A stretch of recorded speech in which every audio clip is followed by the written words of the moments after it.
তুফান মানুষ নয়, তুফান আবার পশুও নয়। তুফান যা হতে চেয়েছিল তাই হয়েছে, রাক্ষস। তো হ্যালো বন্ধুরা, welcome to my channel the Ashtami gallery. তোমরা সবাই কেমন আছো? আশা করি তোমরা খুব ভালো আছো। আমিও খুব ভালো আছি। তো ফাইনালি সাকিবিয়ান ফ্যান্সদের জন্য কিন্তু তুফানের ট্রেলারটা চলে এলো। গতকালকে 3 সেকেন্ডের গ্লিপস এসেছিল। আমি কি বলেছিলাম, আজকের আসবেই। তো মিললো তো আমার কথাটা। আমি তোমাদেরকে বলেছিলাম যে একটু ধৈর্য ধরো, ট্রেলার কিন্তু ঠিক চলেই আসবে। তো ট্রেলার কিন্তু চলেই এলো। কি তোমাদের শান্তি মিললো তো? সাকিবিয়ান ফ্যান্সদের আশা করি শান্তি মিলেছে। আমার তো অন্তত মিলেছে। এখানে ট্রেলারটা ভালো লাগার আমার বেশ কয়েকটা কারণ আছে। এবং তুফানের যখন টাইটেল ট্র্যাকটা এসেছিল, আমি কিন্তু তোমাদেরকে বলেছিলাম যে হচ্ছে টাইটেল ট্র্যাকটা ট্রেলারের থেকে কোনো অংশেই কম নয়। আমার কিন্তু ট্রেলারটা দেখে সেই জিনিসটা কিন্তু পুরোপুরি আমার কাছে ক্লিয়ার হয়ে গেছে।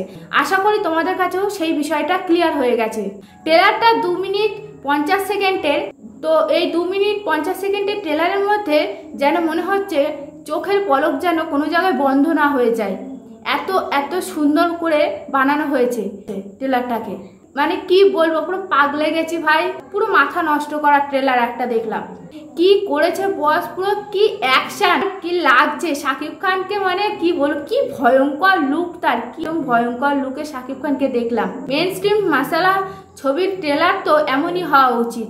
পুরোপুরি ভরপুর গুজবাম্পস ক্রিয়েট করে দিয়েছে, কোনো কথা হবে না বস। বাংলাদেশের স্কেল অনুযায়ী কমার্শিয়াল সিনেমার যেমন মান, সেখানে দাঁড়িয়ে কখনো কল্পনা করেছিলেন যে বাংলায় এরকম ট্রেলার আসবে, হিরোকে এমনভাবে প্রেজেন্ট করা হবে? এইটা কি আপনারা কখনো ভেবেছিলেন? সেইটা কিন্তু রায়হান রাফি করে দেখিয়েছে। রায়হান রাফি কিন্তু জানে যে একটা হিরোকে কিভাবে প্রেজেন্ট করতে হয়, সেইটা কিন্তু সে তার কাজের মাধ্যমে বুঝিয়ে দিচ্ছে। ট্রেলারের যে টেকনিক্যাল জিনিসগুলো রয়েছে, ক্যামেরার কাজ, আরও বিভিন্ন কাজ, যেমন সুরঙ্গতেও ছিল টেকনিক্যাল দিক, আপনারা দেখলেই বুঝতে পারবেন যে রায়হান রাফির কাজ কত ভালো। এখানে সিনেমাটোগ্রাফির কাজ, ভিএফএক্স এর কাজ মানে ফাটাফাটি লাগছে, আনবিলিভেবল।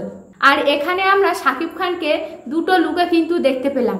একটা 90s-এর লম্বা চুলের শাকিব খান তুফানকে দেখলাম, যার সাথে আছে মিমি চক্রবর্তী। আর একটা শাকিব খান তুফানকে আমরা দেখতে পেলাম ছোট চুলে, তার সাথে নাবিলাকে আমরা দেখতে পাবো। এবার এখানে তুফান কেন এরকম, তার চরিত্রটা কেন এত ভয়ঙ্কর, 15 বছর বয়স থেকেই কেন সে এত ভয়ঙ্কর হয়ে উঠেছে, সে কেন তার রাজত্বটাকে পেতে চায়, কেন তুফান এতটা হিংস্র হয়ে উঠেছে, সেই গল্পটা কিন্তু এখানে রিভিল করেনি। এবার এই 15 বছরের যে তুফান, তার কি ইয়াংগেস্টটা কি ওই ছোট চুল শাকিব খানের ওই ইয়াংগেস্ট তুফানকে আমরা দেখতে পাবো, নাকি 90s-এর লুকে যে শাকিব খানকে দেখতে পাচ্ছি সেই তুফানকে আমরা দেখতে পাবো? তো এখানে কিন্তু এই 90s-এর তুফানকে ঘিরেই ট্রেলারটাকে রেডি করা হয়েছে। এবং এখানে যে বিষয়টা ইন্টারেস্টিং লাগে আমার, সেটা হচ্ছে মিশা সওদাগর এখানে ভেবেছিল যে তুফান স্টেট লেভেলের খেলবে, কিন্তু তুফান এখানে বলছে তুফান ন্যাশনাল লেভেলের খেলবে। তার খেলাটা পুরো হাটকে হবে কিন্তু এখানে, মানে তোর মারোর খেলা, বোঝো তো, সেরকম হবে। মানে ভয়ঙ্কর যে লুকটা, সেটা কিন্তু এখানে শাকিব খান তুফানে কিন্তু দেখাবে। তারপরে এখানে শাকিব খান যখন ওই যে মেশিন গানটা নিয়ে আসছে, তখন কিন্তু তার যে অ্যাটিটিউড, তার যে হাঁটার স্টাইলটা, ওইখানে কিন্তু দারুণ লাগছিল।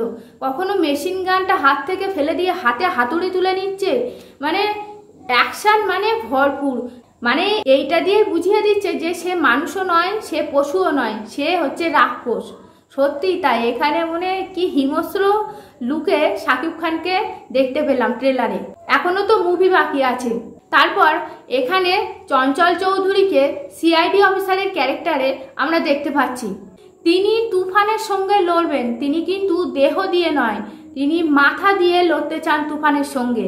মানে সেই লেভেলের হবে চঞ্চল চৌধুরী আর তুফানের সংঘর্ষটা। এখানে কিন্তু আমরা সুন্দরভাবে দেখতে চলেছি বস। এবং ট্রেলারটা শুরু হয় চঞ্চল চৌধুরীর ডায়লগ দিয়ে, আর শেষ করে তারই আর একটা ডায়লগ দিয়ে, যে তিনি বলছে যদি একটা সুযোগ হয় তুফানকে খেয়ে দেবে, মানে দেখে নেবে তুফানকে। আর এখানে ট্রেলারের ডায়লগগুলো পুরো আগুন, পুরো গা গরম করা ডায়লগ। যেমন বলছে তুফান পোষ মানে না, পোষ মানায়। ডায়লগগুলো কিন্তু এখানে দারুণ ওয়ার্ক করে। আর একটা জিনিস বন্ধুরা, আমরা কিন্তু এখানে মিমি চক্রবর্তীকে দুষ্টু কোকিল ডাকেরে এই গানে তাকে নাচতে দেখতে পেলাম। কি দারুণ লাগছে তাকে, কি গর্জিয়াস লাগছে, কি লুক, কি ব্লাশিং করছে, মানে এত সুন্দর লাগছে মিমি চক্রবর্তীকে, দারুণ দারুণ লাগছে, বিউটিফুল লাগছে। তো বন্ধুরা আর কয়েক ঘন্টার অপেক্ষা, তুফান কিন্তু চলে আসছে। আগামীকাল রাত পোহালেই কিন্তু তুফান চলে আসছে। তো এই তুফান সিনেমাটা দেখতে যাওয়ার জন্য কে কতটা এক্সাইটেড অবশ্যই কিন্তু কমেন্ট করে বলবে। আর হ্যাঁ, ট্রেলারটা তোমাদের কাছে কেমন লাগলো অবশ্যই অবশ্যই কমেন্ট করে বলবে। আমার কাছে তো ভাই কি বলবো, গুজবাম্পস ক্রিয়েট করে দিয়েছে। এখানে অ্যাকশন আমরা ভরপুর দেখতে পাবো, মার কাটালি লেভেলের অ্যাকশন হবে এখানে, আমার ফাটাফাটি লেগেছে। তো বন্ধুরা আজকের এই ভিডিওটা আমার এই পর্যন্তই ছিল। যদি তোমাদের ভালো লেগে থাকে অবশ্যই কমেন্ট করো কেমন লাগলো তোমাদের কাছে। তাহলে তোমাদের সঙ্গে দেখা হচ্ছে নতুন আরও একটা ভিডিওতে। তোমরা সবাই ভালো থেকো, সুস্থ থেকো, টাটা।